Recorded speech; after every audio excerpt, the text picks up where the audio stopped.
連綿的冷雨敲打着老舊窗沿，趙靈兒蜷縮在沙發上，指尖摩挲着一件褪色的嬰兒衣裳，眼眶早已泛紅。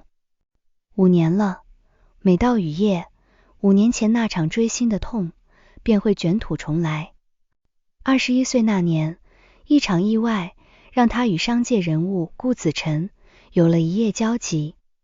不久後，他發現自己懷有身孕，家境普通，孤身一人的他掙扎許久，終究捨不得放棄腹中骨肉。他悄悄躲起來待產，可臨盆時突發大出血，陷入昏迷。等他蘇醒，醫生卻面露惋惜地告知，孩子沒能保住。這個消息徹底擊垮了趙靈兒，她沉溺在自責與思念裡整整5年，性格變得溫順軟糯，像只溫順粘人的小犬，待人溫和，遇事習慣退讓，靠着一份珠寶銷售的工作獨自度日。她從不敢主動提及過往，只把對孩子的念想深埋心底。而另一邊的顧子辰，身為顧氏集團掌權人，氣質冷傲疏離，如同一隻獨來獨往的黑貓。5年前的意外於他而言只是酒後插曲，手下抱來一對雙胞胎男嬰，謊稱是合法領養的孩子，他便信以為真，將2個孩子留在身邊，取名顧萍萍、顧安安。顧子辰坐擁財富與權勢，身邊圍繞着無數趨炎附勢之人，卻始終保持距離，唯獨對2個兒子藏着不易察覺的溫柔。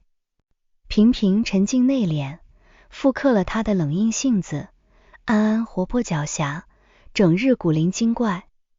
2個5歲的小家伙看穿父親的孤單，私下約定一定要為高冷的爹地找一位溫柔的媽咪。這天午後，珠寶店裡客流絡繹不絕，趙靈兒正耐心為顧客講解首飾，常年騷擾她的中年男人王不仁突然擋在身前，他眼神輕佻，伸手便想觸碰她的臉頰。靈兒妹妹，跟我走吧，何必在這裡辛苦幹活？趙靈兒慌忙後退，面露窘迫。王大哥，請你自重。自重。王不仁步步緊逼，引得周圍路人紛紛側目。我查過你，孤身一人，無依無靠，別裝清高了。今天你不答應我，我就天天來搗亂。溫順的趙靈兒手足無措，急得眼圈發紅。慌亂間，她聽見閨蜜打來電話，立刻提高音量，佯裝歡喜。太好了，相親我一定準時到，正好有人能照顧我和2個孩子了。王不仁聞言，臉色一變，半信半疑的冷哼一聲，不甘離去。危機解除，趙靈兒長長鬆了口氣。為了徹底擺脫糾纏，她只能硬着頭皮赴這場臨時的相親。傍晚時分，市中心的咖啡館內，趙靈兒身着素色連衣裙，坐在靠窗位置，心神不寧。她萬萬沒有想到，不遠處的角落，顧子辰正帶着2個兒子小坐休息。安安率先瞥見窗邊的趙靈兒，眼睛一亮，拽住哥哥的胳膊，小聲說道：哥哥，你看那個阿姨，長得好溫柔，和我們想象中的媽咪一模一樣。萍萍抬眸打量片刻，認真點頭。兄弟2人一拍即合，徑直跑到趙靈兒桌前。媽咪。安安撲進趙靈兒懷裡，小腦袋親昵地蹭着她的衣襟。萍萍站在一旁，語氣篤定：媽咪，我們找你很久了。趙靈兒瞬間僵住，看着2張精緻酷似的小臉，心臟猛地抽痛。2個孩子年紀恰好5歲，和她失去的孩子一般大小，熟悉的親切感席捲全身。她紅着眼眶，輕聲解釋：小朋友，你們認錯人了。沒有認錯，我叫顧安安，他是哥哥顧萍萍。安安揚起小臉，認真介紹自己。萍萍更是直白：我爹地長得很高，人也很好，你做我們的媽咪吧。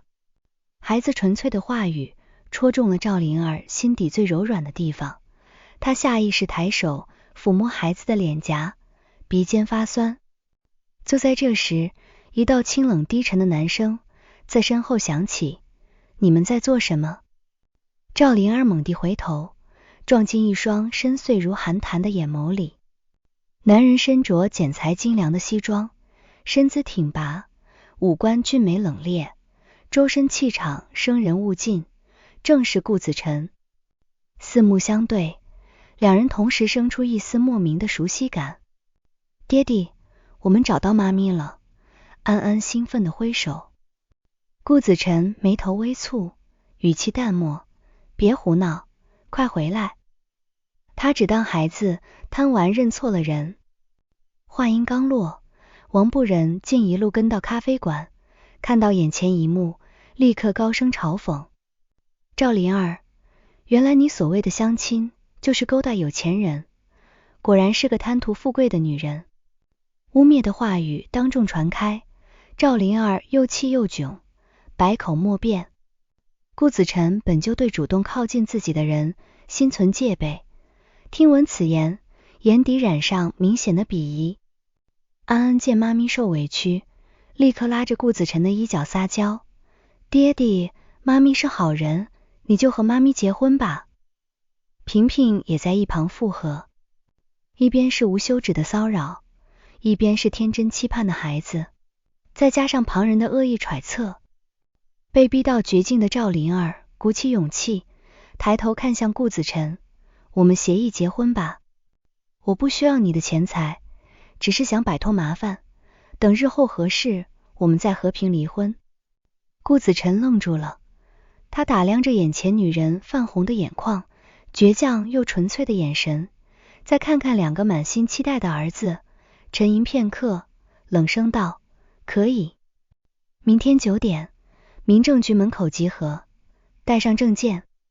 說完，他抱起兩個孩子，轉身離去，背影孤傲冷寂，活脫脫一隻不願多言的黑貓。趙靈兒坐在原地，心跳雜亂無章，這場因誤會而起的婚姻就此拉開序幕。次日清晨，趙靈兒早早等候在民政局門口，手心緊緊攥着戶口本，緊張的坐立難安。9點整，黑色豪車準時停下，顧子辰走下車，白襯衫襯得他氣質柔和了幾分，卻依舊寡言少語。萍萍和安安蹦跳着下車，一左一右抱住趙靈兒的腿，甜甜地喊着媽咪。趙靈兒彎下腰，溫柔摸了摸兩個孩子的頭，緊繃的心緒舒緩不少。辦理結婚手續的過程格外安靜，兩人全程幾乎沒有交流。拿到紅色結婚證的那一刻，趙靈兒看着合照上的兩人，依舊覺得如夢似幻。收拾東西，跟我回家。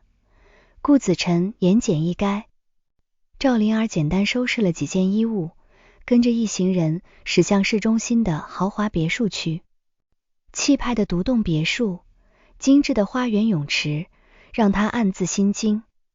他這才真切意識到，自己和對方的生活有着天壤之別。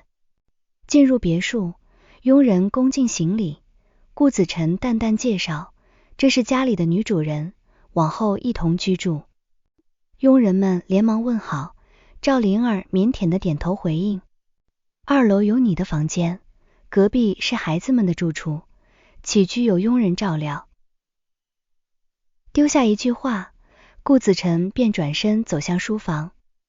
他偏愛獨處，在家時大多閉門辦公，典型的貓系習性，冷淡內斂，刻意保持着距離。自此，趙靈兒正式開啟了和高冷丈夫一對萌娃的同居生活。她性子溫順體貼，勤快細心，如同粘人的犬系伴侶，將家中瑣事打理得井井有條。每日清晨，她會精心準備營養早餐，白天陪着孩子讀書玩耍，耐心十足。夜晚坐在床邊，給兄弟2人講故事，哄他們入睡。起初，沉穩的萍萍對這位突然出現的媽咪心存疏離。一次玩耍時，她不慎摔倒，膝蓋擦破了皮，強忍着淚水不肯出聲。趙靈兒連忙蹲下身，小心翼翼地為她清理傷口，塗抹藥膏，輕聲細語地安撫。溫柔的舉動徹底打動了小男孩，萍萍徹底接納了他。活潑的安安從一開始就十分粘人，整日圍在趙靈兒身邊撒嬌，分享小秘密，母子二人親密無間。兩個孩子越來越依賴趙靈兒，別墅裡也漸漸充滿歡聲笑語。顧子辰依舊早出晚歸，沉浸在工作中，和趙靈兒相處時客氣又疏遠。可日復一日的相處裡，趙靈兒細緻入微的關心一點點融化了他冰封多年的心。顧子辰患有老胃病，一次應酬歸來，他喝得酩酊大醉，胃部陣陣絞痛。趙靈兒聽見動靜，立刻上前攙扶，端來溫水，又走進廚房熬煮養胃的小米粥，耐心一勺一勺為他吃下。還有一次，顧子辰突發高燒，臥床不起，趙靈兒寸步不離，守在床邊，用溫水擦拭額頭，物理降溫，按時餵藥遞水，一舉一動滿是擔憂。她的溫柔不像旁人那般刻意討好，純粹又真誠，讓他冰冷的世界照進了暖陽。漸漸的，顧子辰開始不自覺地留意趙靈兒的一舉一動，看到她陪孩子嬉笑時揚起的淺笑，他會駐足凝望；看到她在廚房忙碌的身影，心底會生出安穩的歸屬感；看到孩子們圍着她撒嬌，他緊繃的嘴角會悄悄上揚。他不善表達愛意，只會用貓系獨有的內斂方式默默付出，隱晦的關懷，不動聲色，卻處處暖心。趙靈兒察覺到了他的改變，心中暖意湧動。他明白，這座高冷冰山正在慢慢融化，也越發用心經營這個臨時拼湊的家。兩個孩子更是充當起助攻，總想方設法制造二人獨處的機會。一晚飯後，一家人坐在客廳休息。安安眨着圓溜溜的大眼睛，直白發問：爹地，你是不是喜歡媽咪啊？客廳瞬間安靜下來，趙靈兒臉頰發燙，慌忙低下頭。顧子辰耳根微紅，難得露出窘迫之色，依舊嘴硬：小孩子別亂說話。我才沒有亂說。安安不服氣的辯解：你看媽咪的眼神和看別人都不一樣。萍萍也一本正經的附和。被孩子拆穿心思，顧子辰不再辯解，目光落在身旁臉頰绯紅的趙靈兒身上，眼底漾開溫柔。他不得不承認，這場始於鬧劇的協議婚姻早已在不知不覺中變得溫馨而真實。平靜溫馨的日子並未持續太久，潛藏的風波悄然襲來。趙靈兒一直以為顧子辰只是家境優渥的普通精英，從未深究他的身份，顧子辰也刻意沒有坦白。他不願對方因為財富和地位靠近自己，只想讓他喜歡原本的自己。周末這天，趙靈兒想重回珠寶店工作，靠自己雙手賺取收入，不願一味依附對方。他和家人道別後前往門店，剛走到門口，就看到裡3層外3層圍滿了圍觀人群。那就是顧氏集團的總裁顧子辰，商界鼎鼎有名的大人物，驚嘆聲此起彼伏。身價千億的大佬竟然親自來我們小店考察，一聲聲議論傳入耳中，趙靈兒渾身一僵，如遭雷擊。他擠開人群往裡看去，人群中央那個被保鏢簇擁、氣場強大的男人，正是朝夕相處的顧子辰。平日裡居家時的溫和蕩然無存，此刻的他身居高位，金貴威嚴，是普通人遙不可及的商界帝王。原來從一開始，他就隱瞞了真實身份。巨大的落差，被欺騙的委屈，瞬間淹沒了趙靈兒。他像一隻受傷的小犬，滿心歡喜，付出真心，到頭來卻發現活在謊言之中。顧子辰也第一時間看到了人群中的他，臉色驟變，立刻邁步追了出去。靈兒，他快步抓住他的手腕，語氣帶着急切。趙靈兒用力掙脫，淚水奪眶而出，聲音滿是悲憤：你為什麼要騙我？故意偽裝身份和我結婚？你是不是從一開始就覺得我貪圖錢財，故意看我笑話？我沒有欺騙你的意思。顧子辰急於解釋，我只是不想你因為身份地位改變對我的看法，借口罷了。趙靈兒紅着眼眶，失望透頂。我們本就是協議婚姻，如今身份懸殊，更是毫無可能。我們離婚吧，我不會糾纏你分毫。說完，他轉身狼狽逃離。顧子辰想要繼續追趕，公司高管匆匆趕來匯報緊急事務，一邊是迫在眉睫的工作危機，一邊是負氣離去的愛人，他左右為難，最終只能安排保鏢暗中保護趙靈兒，自己先趕回公司處理事務。漫無目的地走在街上，趙靈兒淚水不停滑落。5年前痛失孩子，5年後好不容易感受到溫暖，卻又遭遇欺騙，命運的捉弄讓她幾近崩潰。走到僻靜小巷，她蹲在地上抱膝痛哭，恰好被趕來尋找她的閨蜜張苗苗撞見。在閨蜜的安撫下，趙靈兒哭訴了所有遭遇。張苗苗又氣又心疼，勸她早日放下這段不對等的感情。可趙靈兒心裡清楚，朝夕相處的日子裡，她早已對這個外冷內熱的男人動了真心。一波未平，一波又起。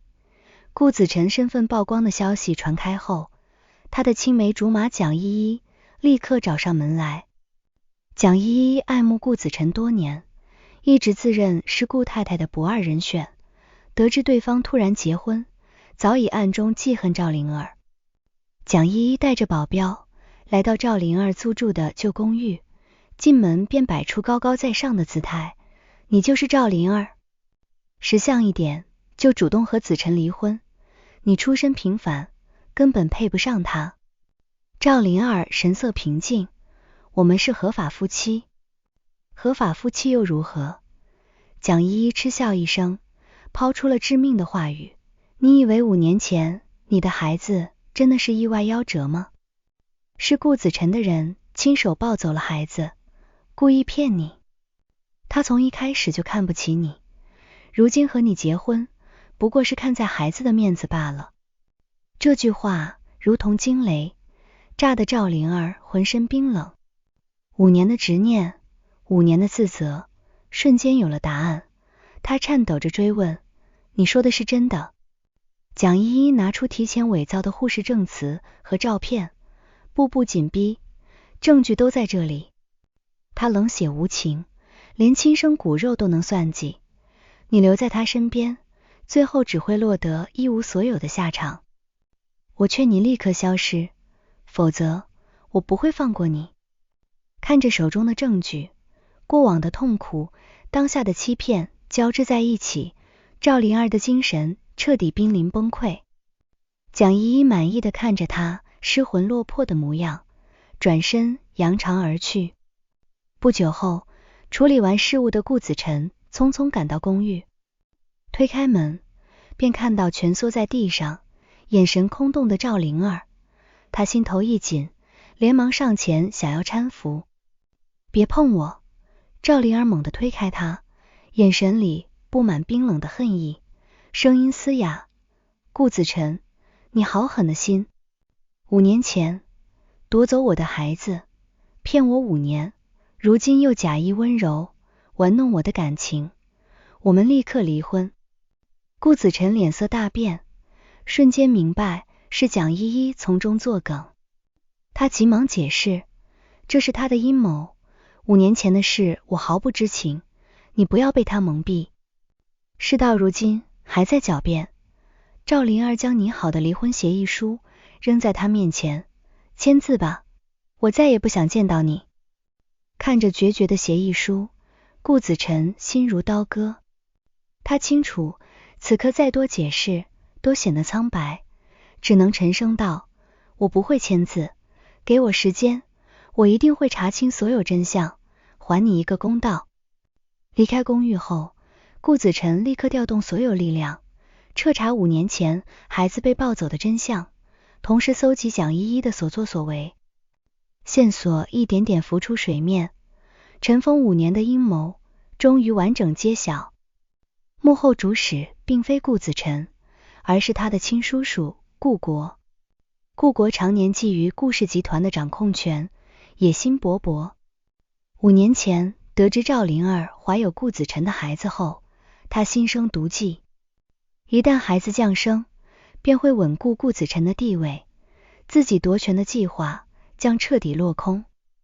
於是顧國暗中收買顧子辰身邊的親信，又買通產房護士，在趙靈兒大出血昏迷之際，將一對雙胞胎偷偷抱走，對外謊稱孩子夭折。而蔣依依為了得到顧子辰，主動和顧國勾結，他幫着隱瞞真相，四處詆毀趙靈兒，此次故意偽造證據，挑撥離間，也是2人聯手的計謀。他們想讓趙靈兒和顧子辰徹底決裂，擾亂顧子辰的心神，趁機奪取顧氏集團的大權。真相大白，顧子辰又怒又心疼，他不再猶豫，將顧國挪用公款、商業犯罪、蓄意陷害以及蔣依依誹謗他人、偽造證據、惡意挑撥的所有證據整理齊全，正式報警。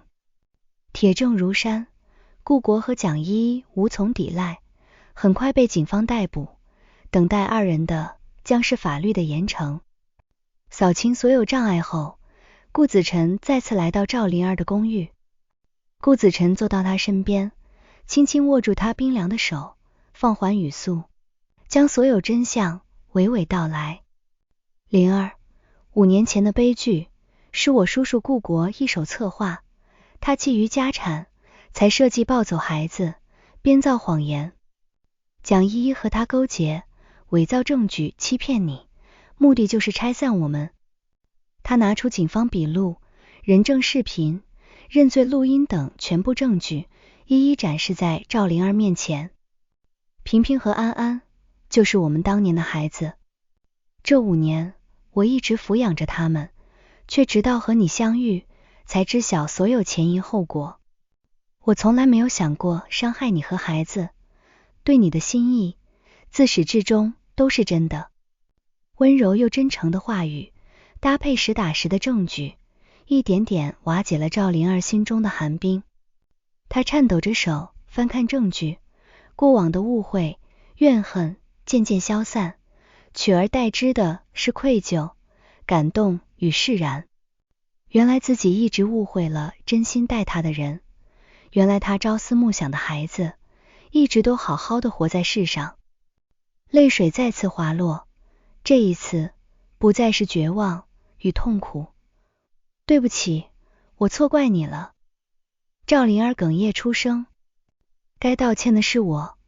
顧子辰伸手拭去她的淚水，將她緊緊擁入懷中。是我沒有早點查清真相，沒有保護好你。往後餘生，我絕不會再讓你受半點委屈。溫暖的懷抱驅散了所有陰霾，積壓5年的心結終於徹底解開。趙靈兒靠在他的胸口，聽着沉穩的心跳，心中滿是安穩。